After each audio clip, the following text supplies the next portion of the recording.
Coding पण start नाही झाला अजून. Okay.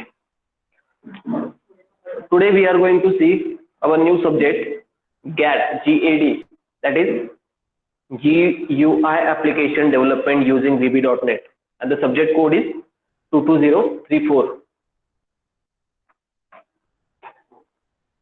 GUI means graphical user interface. म्हणजे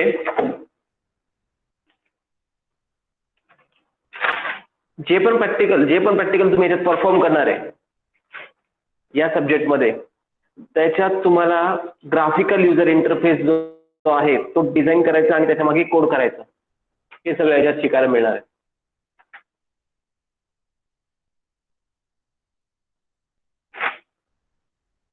You have total 32 practicals, and in that practical our first practical is installation, setup and use of VB.NET. We have to use the VB.NET software for this development purpose. This software is freeware. You can download this software from any website. You can go to Google, search for VB.NET tool, VB.NET software, download.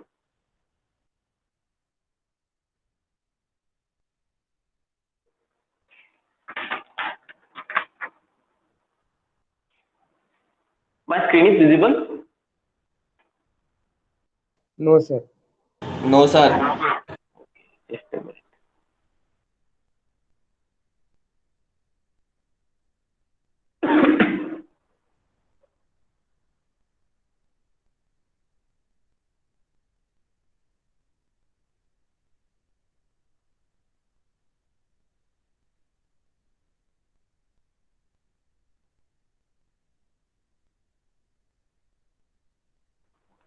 Okay, it is visible now.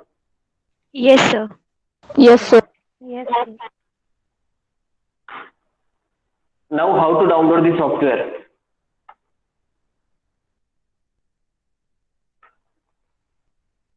Go to Google, search for VB.NET software download or setup free download.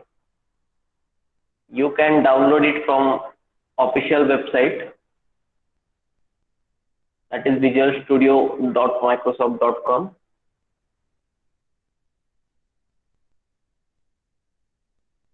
Visual Basic 6.0 is different and Visual Studio is different.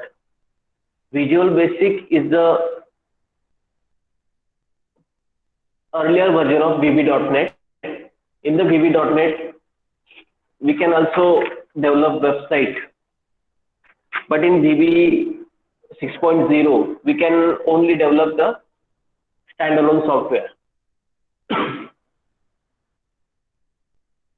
And from this website, you can download this.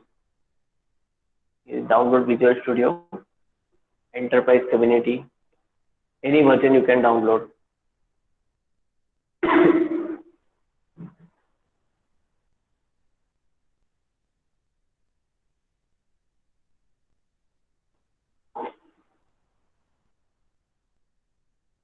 Here's the exe file is downloaded. Double click on that exe file and Visual Studio installer will start.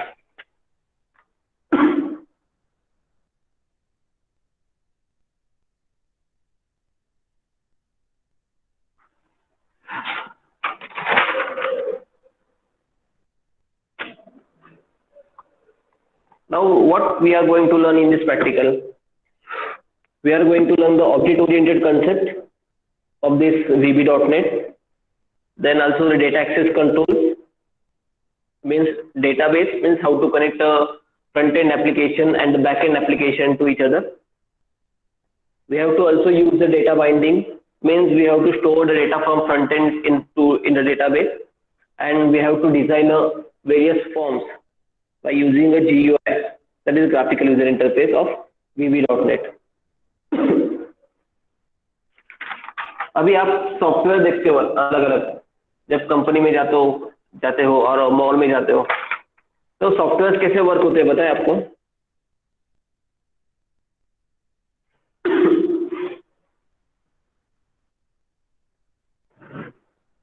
जेव्हा तुम्ही मॉलमध्ये जातात, दुकानात जातात, ते software असतात तिथे काही.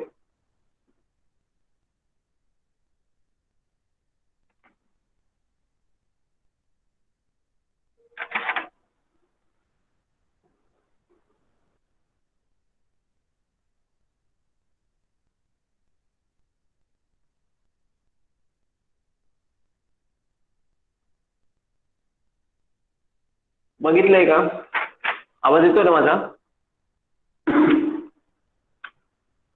हो येते सर. ओके. ते जे छोटे छोटे सॉफ्टवेअर असतात ना, ते एक तर VB 6.0 किंवा VB.NET याच्यातून तुमचे सगळे. आता याच्यामध्ये आपण काय शिकतो, जे तुम्हाला एखादा एरर आला, तर एरर आल्यानंतर एक मेसेज बॉक्स पॉपअप होतो बघा, की enter the proper number, enter the valid email address, हे जे पॉपअप वगैरे येतात ना, ते आपण सगळं याच्यात करू शकतो VB.NET मध्ये. याच्यात पण जसं तुम्ही सी शिकलात ना, फर्स्ट इयरला सी होतं. Yes, sir. ओके. सी मध्ये कोणते कोणते लूप्स होते? सी मध्ये काय काय येतं तुम्हाला? While loop होतं sir. For loop. ओके. अजून? For loop. Okay. Do while loop. While loop. Okay. अजून? While loop. Control structure statement कोणते होते? If decision making statement. Break. Break म्हणजे केस स्टेटमेंट. अजून? इफ एल्स स्टेटमेंट होतं का? हो सर, होत आहे. ओके. हे सगळे तुम्हाला पहिल्या 7 प्रॅक्टिकल मध्ये शिकायला मिळणार आहे. जे सीचा आहे ती तुमचा हा कोर पार्ट झाला. म्हणजे सी मध्ये जे तुमचं कंट्रोल स्ट्रक्चर आहे, if else statement, for loop statement, while loop statement, do while statement, for each loop statement, हे सगळे आहेत. सगळ्या लँग्वेज मध्ये तेच असणार आहे. म्हणजे लँग्वेज कोणती असो, जावा असो, VB 6.0 असो, VB.NET असो, C++, कोणतीही तुम्ही लँग्वेज घेतली तर हे तुमचे कंट्रोल स्ट्रक्चर सेम असतात. ठीक आहे. फक्त थोडा सिंटॅक्स चेंज होईल. त्याच्यामुळे VB.NET मध्ये पण हेच असणार आहे पहिले 7 प्रॅक्टिकल. त्याच्यानंतर चालू होतं तुमचा actual development part, actual graphical user interface part. त्यामध्ये तुम्हाला टेक्स्ट बॉक्स कसा घेतला जातो, लेबल्स कसे घेतले जातात, रेडिओ बटन्स, चेकबॉक्स कसे घेतले जातात. आता रेडिओ बटन आणि चेकबॉक्स मधला डिफरन्स माहिती आहे का तुम्हाला? रेडिओ बटन काय असतं, कधी बघितलं तुम्ही?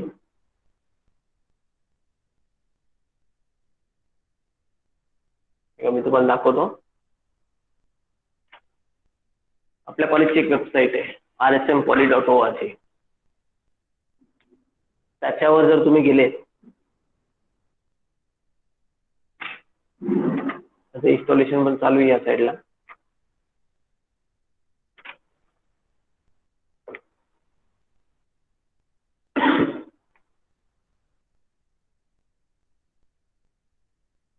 एखादा तुम्ही फॉर्म भरत असतात बघा, तो फॉर्म भरत असताना मेल फिमेल जेंडर सिलेक्शन वगैरे असतं, तर एका वेळेस आपण दोन्ही जेंडर सिलेक्ट करू शकतो का? नाही सर. नाही सर. नाही करू शकत. एक तर मेल करू शकतो किंवा एक फिमेल करू शकतो, राईट. मग जेव्हा आपल्याला हे ऑप्शन द्यायचं असतं की मल्टिपल ऑप्शन म्हणून तुम्हाला एकच सिलेक्ट करायचं असतं, त्यावेळेस आपण रेडिओ बटन वापरतो. आणि चेकबॉक्स कसं असतं, आता तुम्ही एखाद्या हॉटेलमध्ये जातात, हॉटेलमध्ये देताना ऑर्डर देताना मल्टिपल मेन्यूज देतात, बरोबर. तोच मेन्यू तुम्ही ओरली सांगण्याऐवजी तुम्हाला जर ऑनलाईन ऑर्डर प्लेस करायचे, सिलेक्ट करायला लागणार.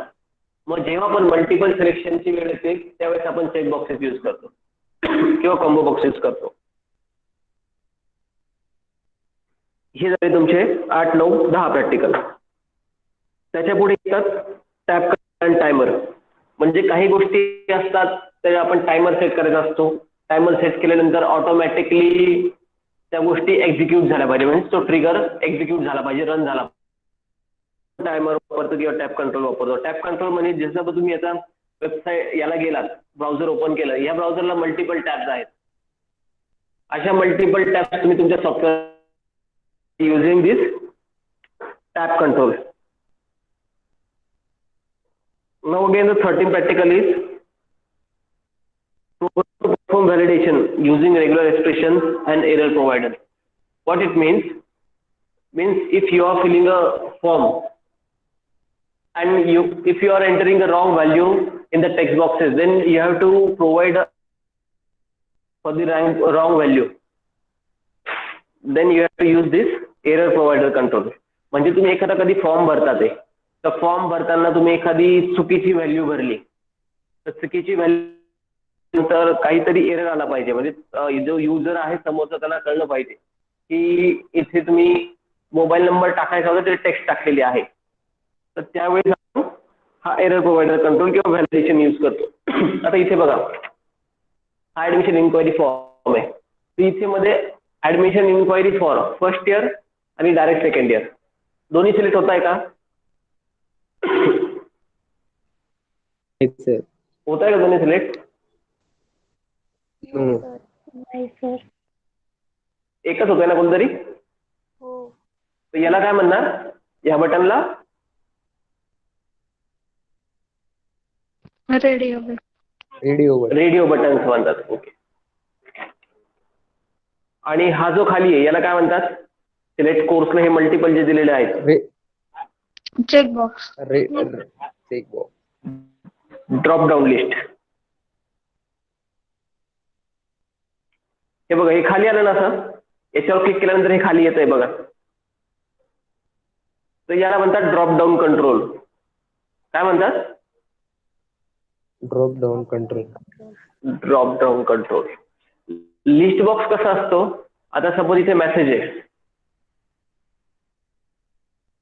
SYIS TYIS FYIS आणि FYME, हे जे एका खाली एक मेन्शन केलेले, पण एका वेळेस हे सगळं दिसतंय तुम्हाला, बरोबर?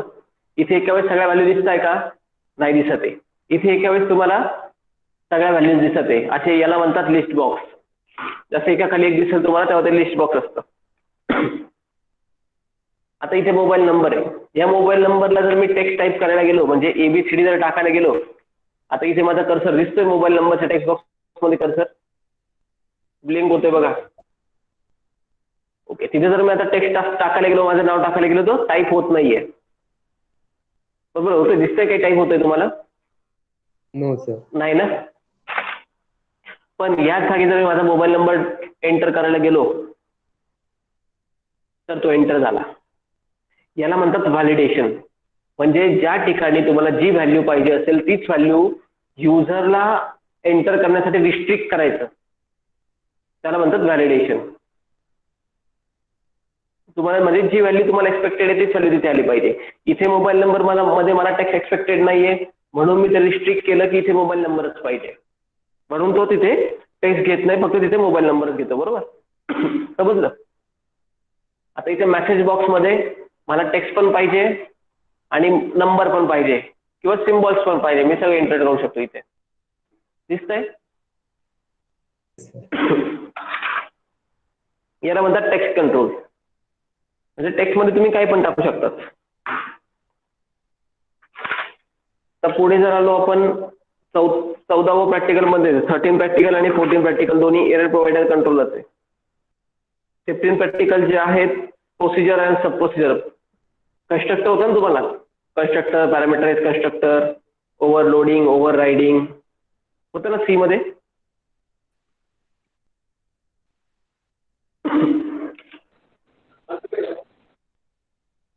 अंजली, होतं का तुम्हाला हे? हो सर, होतं. Overloading, overriding, simple inheritance, shadowing. C++ मध्ये होतं सर. हो, पॅरामीटराइज फंक्शन.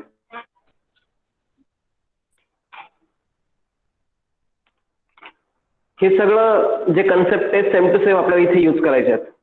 म्हणजे प्रॅक्टिकल नंबर 15 पासून जे चालू होतील तर 16, 17, 18, 19, 20, 21, 22 शॅडोइंग इनहेरिटन्स पर्यंत सगळे ह्या कन्सेप्ट आहेत. म्हणजे पहिले 7 प्रॅक्टिकल तुम्हाला सीच्या कन्सेप्टर होते, परत पुढचे हे practical number 15 to practical number 22 हे सगळे परत सीच्या कन्सेप्ट होते बरोबर. या कन्सेप्ट तुम्हाला येतात सगळ्या, फक्त आपण VB.NET मध्ये त्या कशा इम्प्लिमेंट करायच्या हे आपण शिकणार आहेत बरोबर ना. एक्सेप्शन हँडलिंग होतं का C++ मध्ये?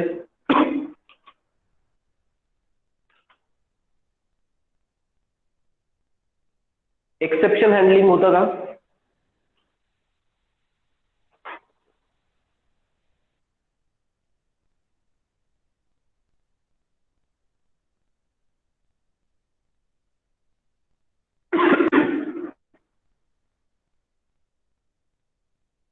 एक्सेप्शन हँडलिंग मध्ये काय असणार आहे तुम्हाला, एखादा एरर आला रन टाइम मध्ये, तुम्ही एखादा प्रोग्राम रन करता, एखादा सॉफ्टवेअर रन करता आहेत, तर ते रन केल्यानंतर एखादा एरर आला, तर एरर झाल्यानंतर तुमचं सॉफ्टवेअर डायरेक्टली कधी कधी बंद पडतं आणि पहिल्यापासून चालू होतं.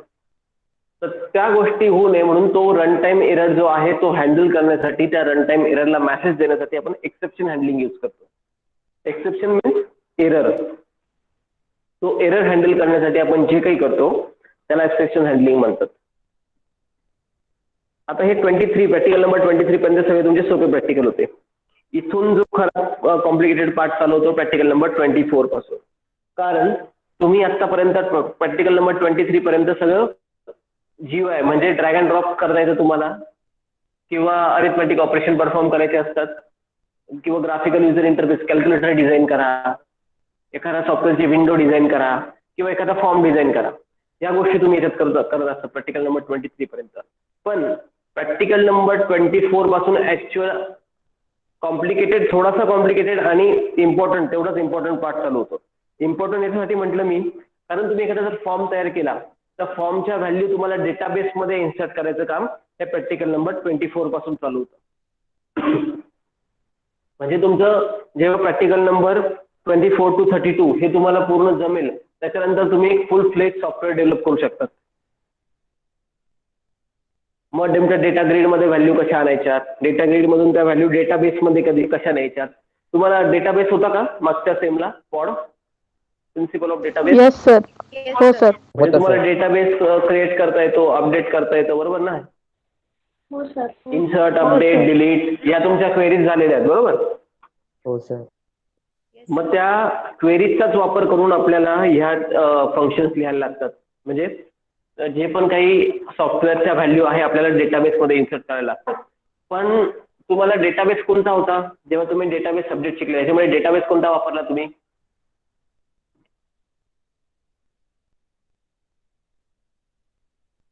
कोणता डेटाबेस वापरला? कोणतं सॉफ्टवेअर होतं? ओरॅकल. राईट.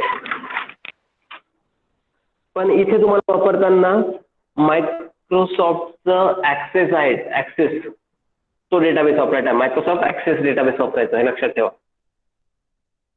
म्हणजे त्या पण तुम्हाला काही व्हॅल्यू करायचे असतील किंवा डेटाबेस मधून व्हॅल्यू तुम्हाला फॉर्मवर दाखवायचे असतील तर त्या सगळ्या व्हॅल्यू तुम्हाला डेटाबेसमध्ये सेव्ह करून डेटाबेसच्या ऍक्सेस डेटाबेसमध्ये सेव्ह करून ऍक्सेस डेटाबेसमधून रिट्रीव्ह करायचे आहेत. मग याच्यामध्ये तुम्हाला टेक्स्ट बॉक्स मधली व्हॅल्यू टेक्स्ट बॉक्स मध्येच गेली पाहिजे, चेक बॉक्स मधली व्हॅल्यू चेक बॉक्स मध्येच. म्हणजे एखाद्या व्हॅल्यू तुम्ही स्टोअर करून ठेवलाय, सपोज तुम्ही अंजली भांबरेचं सगळं डेटा स्टोअर करून ठेवलंय, तिचं नाव, मोबाईल नंबर, ऍड्रेस आणि प्राइजेस वगैरे काय मिळाले आहे सगळे स्टोअर करून ठेवलंय आणि ते तुम्हाला रिट्रीव्ह करायचं आहे, तर तिचा ID टाकल्यानंतर तिच्याच व्हॅल्यू तुम्हाला फॉर्मवर दिसल्या पाहिजे किंवा फिल्टर झाल्या पाहिजे. तर याच्यासाठी आपल्याला डेटा बाइंडिंग लागतं आणि ते बाइंडिंग आपण प्रॅक्टिकल नंबर 28 मध्ये शिकणार.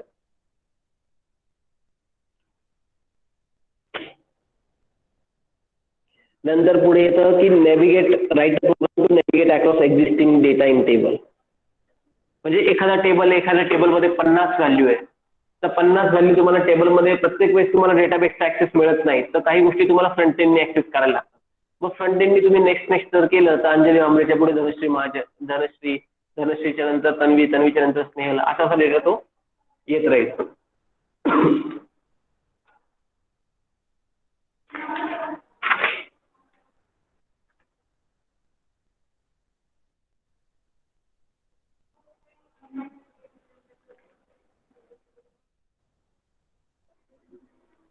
समजले इथपर्यंत?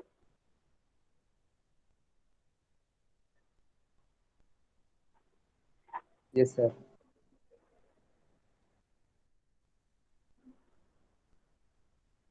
Now, why we have to develop a GUI based applications using this VB.NET?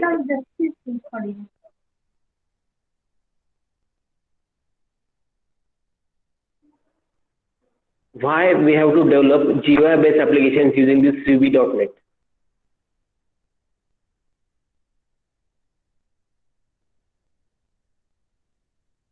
Anybody from student?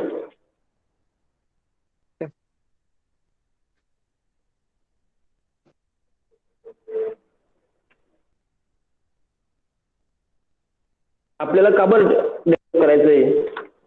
जे काही ऍप्लिकेशन्स आपण डेव्हलप करतोय तर VB.NET मध्ये डेव्हलप काय करायचे? तुम्ही C आणि C++ मध्ये डेव्हलप केले ना? Why we have to develop these applications using VB.NET? Because we can create a user interface in this VB.NET, which is the drawback of C and C++. In this C and C++, we cannot create any user interface, interactive user interface or a user-friendly interface for the user. So this drawback is in this VB.NET software, and that's why we need to study this VB.NET software. And also we can use this VB.NET to store data in access files and retrieve data from the access files without accessing to the database. Database access न करता आपण database मधल्या value बघू शकतो, insert करू शकतो, delete करू शकतो. That's why we are using this VB.NET applications. And the important features of VB.NET application is that we can make a user-friendly graphical user interface with this software. And for that purpose only we are going to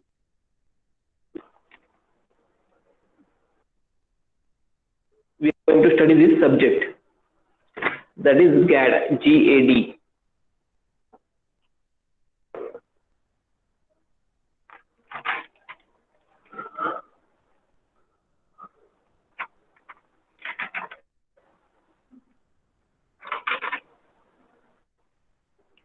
Now, what is the software requirement for this software?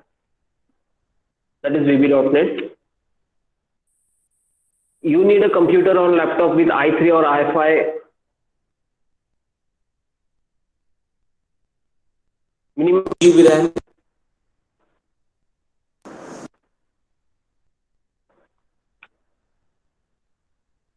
and also install the minimum Microsoft Visual Studio 2012 or later version.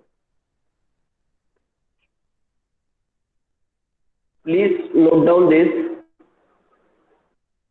You will need the software Microsoft Visual Studio 2012 or the latest version. Okay?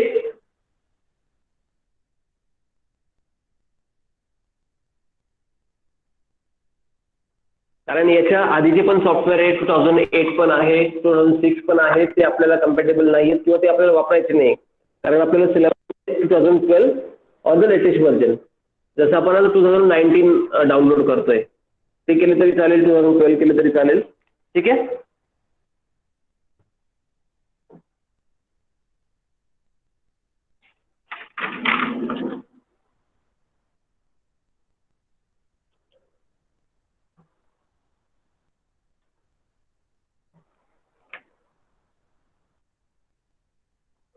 Now there are some steps to install this VB.NET software. If you have CD, then insert this 2012 Visual Studio this into CD drive. Then the setup will start automatically. And if it is not started automatically, go to the CD-ROM and double click on .exe file. Accept all the license agreements. After that, click on next button. After clicking on next, it will show the list of products to be installed. You have to select which product you need to install. You have to select C++, and ASP.NET applications. After that, click install. Installation process begin. It will take some time.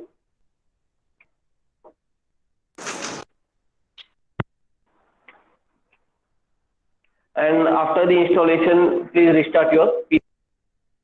It's a basic step to install this VB.NET software.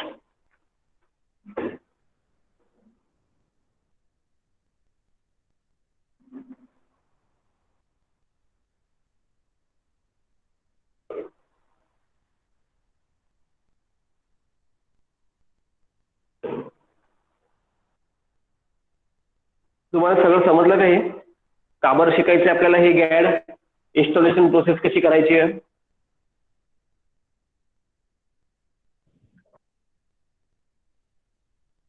आणि software कोणतं वापरायचं या गोष्टी समजल्या आहेत? Yes sir. Yes sir. Okay. ज्यांच्याकडे laptop किंवा PC available आहे त्यांनी डाउनलोडिंगला लावून द्या हे सॉफ्टवेअर, कारण नेक्स्ट प्रॅक्टिकल पासून आपण लगेच टीचिंग स्टार्ट करणार आहोत.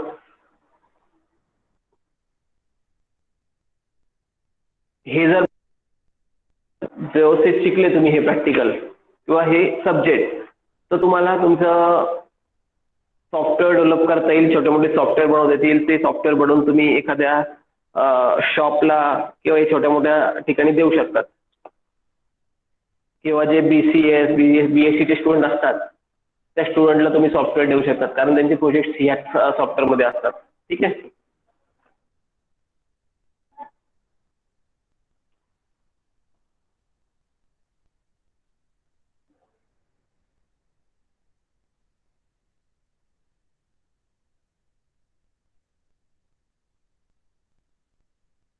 काही प्रश्न असतील तर विचारा मला.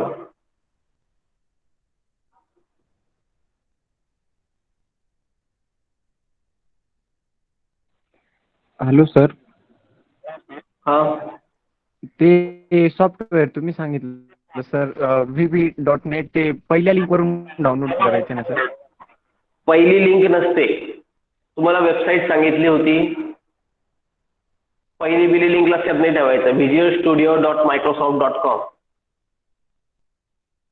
visualstudio.microsoft.com.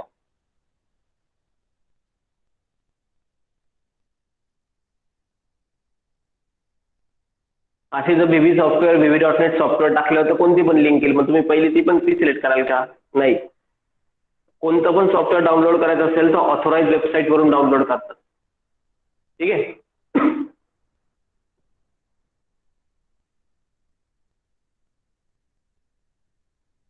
इन्स्टॉल करून ठेवा. इन्स्टॉलेशन साठी काही एरर आला तर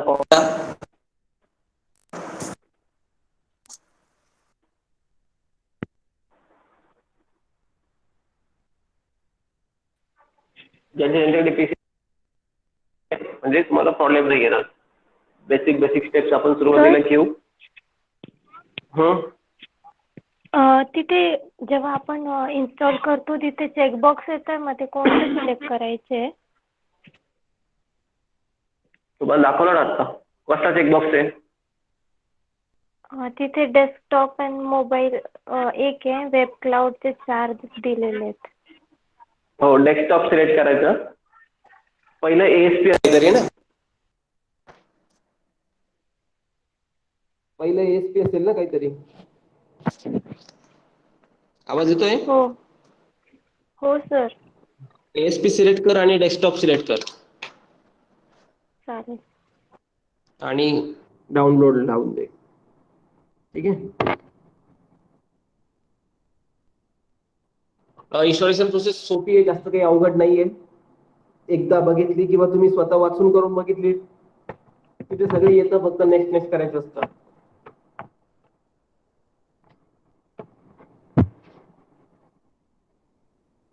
ज्यांनी सॉफ्टवेअर इन्स्टॉल करून बघितले झाले की माझ्या ग्रुपमध्ये मेसेज टाका, नाव आणि सॉफ्टवेअर इन्स्टॉल, म्हणजे कोणाकोणाकडे फॅसिलिटी अवेलेबल आहे मला कळेल.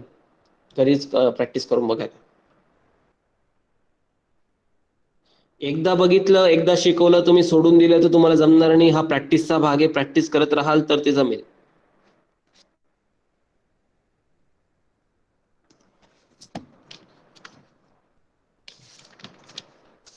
एक्सटर्नल प्रॅक्टिकल असतं 50 मार्काचं आणि 50 मार्काचं इंटरनल असतं. ठीक आहे. 32 प्रॅक्टिकल आहे. एका प्रॅक्टिकलला 50 मार्क आहे. AMT सारखं ते सगळं. तर प्रत्येकाने वेळेवर प्रॅक्टिकल सबमिट करून त्याच्या खालचे जे क्वेश्चन असतील तर ते क्लासरूम मध्ये अपलोड करायचे. क्लासरूम क्रिएट केला जाईल. क्लासरूमला सगळ्यांनी जॉईन व्हायचंय.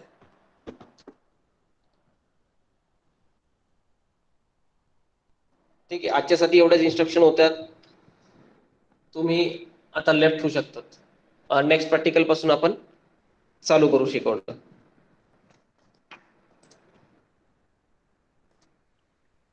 सर टाइम टेबल कधी मिळणार आहे?